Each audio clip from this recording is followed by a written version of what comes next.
Listen closely. America right now comes to Tanzania, comes to Ghana, comes to Zambia with 16 million. And guess what? 16 million only for Zambia. The 16 million, ask me, what is it for? What is it for? For human rights. Across the river, China and Russia coming to South Africa. Ask me for what? For what? For a military training and skills sharing of security. So the Americans are more interested in a transgender, homosexual agenda around the world. They will invest their money and give you money to protect human rights. Russia and China are coming with weapons and militarization strategies so that we can protect ourselves. So I want to say this very loud and clear to the Americans. Continue on your transgender agenda. Stay there. Leave us to do politics on the other side. Because what we need right now is not a minority human rights activation. What we need is a societal transformation. And for you as Americans to think that we really envy that when you have an anti-lesbian, anti-gay, LGBT principle, then tourists would drop. Let me correct that once and for all, Sbu. And cut and clip this, and it must be loud and clear. Are you saying to me that all the tourists are gay? And when you hear that this is a non-gay zone, tourism will suffer? Question number one. Question number two. Are you saying that we don't have a right to expressing ourselves as Africans? Question number three. If democracy means majority rules and majority votes against a principle, then why won't you allow that to become law? Are you saying the minority must manage the majority or the majority must manage the minority? Then if that whole ideology is wrong, then take democracy in a nice black dustbin bag and throw it outside. Because what you are telling us is by the people, for the people, with the people, and all those slogans you hear, what democracy represents. If we are 10 in the room and 9 people say no, and one person says yes, democracy says you go with the majority. So if we say we want to make Africa democratic, and the demographics of our democracy says no, then why do you philosophically want to manipulate the will of the majority to favor the will of the minority? Then this is where it really gets confusing to me. Because you're selling me one thing on one. I understand this democracy because it is based on the principle 1, 2, 3, 4, 5. When it comes to practice, no, you can't practice it like that.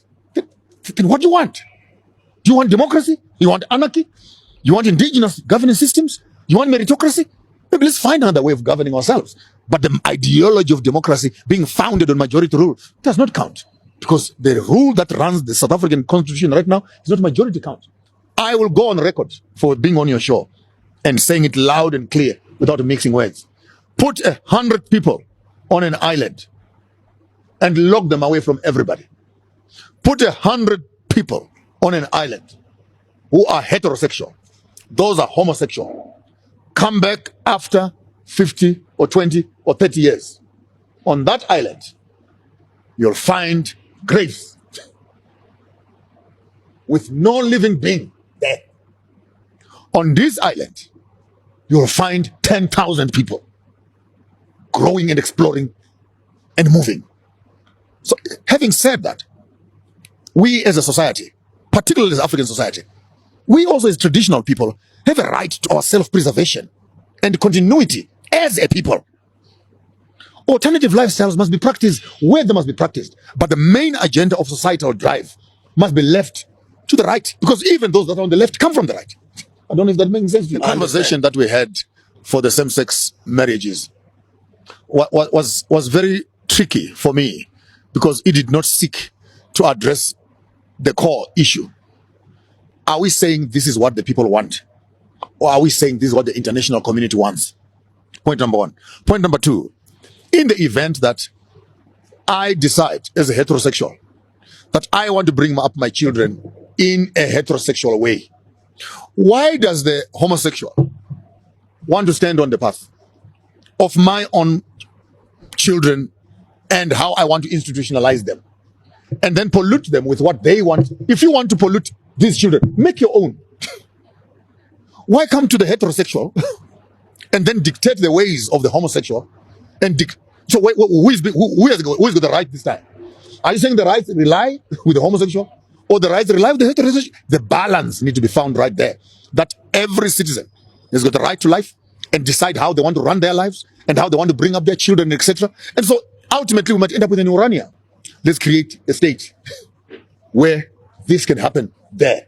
And those who want to live in this other space, they can move into that space. And we are free to choose to change. It's a very deeper conversation, But and also especially, and we're giving it the time it demands. We're giving it the depth of thought that it demands, so that in the midst of just saying human rights, we don't become emotional over protect gay rights, protect heterosexual rights. Because when you protect homosexual rights, you also need to become respectful of the heterosexual.